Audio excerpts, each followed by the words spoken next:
All right, 8th grade, we are moving along here in chapter 4, and a lot of the things that we're doing are very similar, combining things that we know, and we have one set of directions that we're focusing on here today in lesson 4.6 that says write an equation in slope-intercept form of the line that passes through the given points. Now, I should put a period there, good proper English. Once again, write an equation in slope-intercept form of the line that passes through the given points. Well, not to just kind of keep harping on the same thing, but by now we should know without question, maybe even be able to say it in our sleep. Slope-intercept form is y equals mx plus b, where m is the slope, the rise over run, plus b, which is the y-intercept, where it crosses the y-intercept. So, I've got 3 different examples. One, I've got an actual graph. One, I've got a table of values. And one, I just have 2 ordered pairs.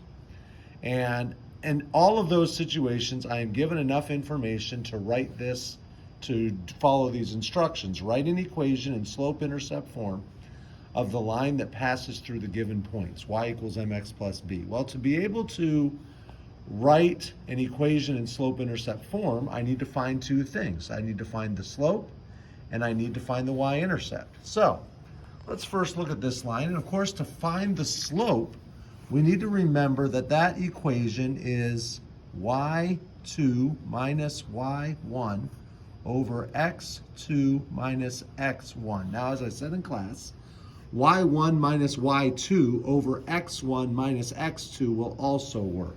But this is typically what you will be taught, so this is kind of what I'm going to focus on. But technically, it'll just give you the opposite answer, positive or negative, and so you're going to end up with the same slope.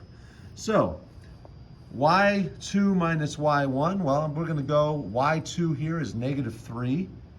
So, negative 3 minus 2, because our ordered pair there is negative 2, 2. So negative 3 minus 2 over x2 minus x1. Well, x2 is 0, and x1 is negative 2. So it's going to be 0 minus a negative 2. Now, as an 8th grader, when we're subtracting a negative 2, we should just know that that's plus 2. All right? So negative 3 minus 2 is negative 5. 0 plus 2 is 2. I get a slope of negative 5 over 2. I can see by my ordered pair that my y-intercept is going to be negative 3, because when x is 0, that's when I know that that's my y-intercept, because I'm not over left or right at all. I'm right on the y-axis. So my y-intercept is negative 3. That's where it crosses the y-axis. So my equation in slope-intercept form is going to be y equals, my slope is going to be negative 5 over 2x. And I'm just going to clear a little space here. My y-intercept, as we talked about, is minus 3. And there I have my equation in slope-intercept form. All right, let's look at number 2, which is these tables here. Here we're given values of x, points on a line. One ordered pair is negative 3, 7, 0, 2, 3, negative 3, 6, negative 8, 9, negative 13. All right, and here I can see that I have a constant change, so I'm getting kind of working there with not really a constant change, so I'm not really working here with proportional relationship, does not, but anyway, we're going here, xy, negative 3, 7, 0, 2, 3, negative 3, 6, negative 8, 9, negative 13. Okay? So, when I look at this line, first of all, I want to try to see what's going on with my slope going from one point to the next. So I can see, well, here I'm going to go on my y-axis, okay, rise over run. I can see that I'm going from 7 to 2, which is going to be down 5. okay? I just have to compare any 2 points. That's all I have to do. I don't have to analyze all of them. I can compare any 2 points on the line. So 7 to 2, that is down 5. So my rise is going to be -5. Now my x, my left to right coordinate, that's going to be, I go from -3 to 0, that's going to be a +3. Okay? So I get a 3 for that, for my run, which tells me that my slope is going to be y equals -5/3x. But I also need to figure out what my y-intercept is. Well, my y-intercept is when x equals 0.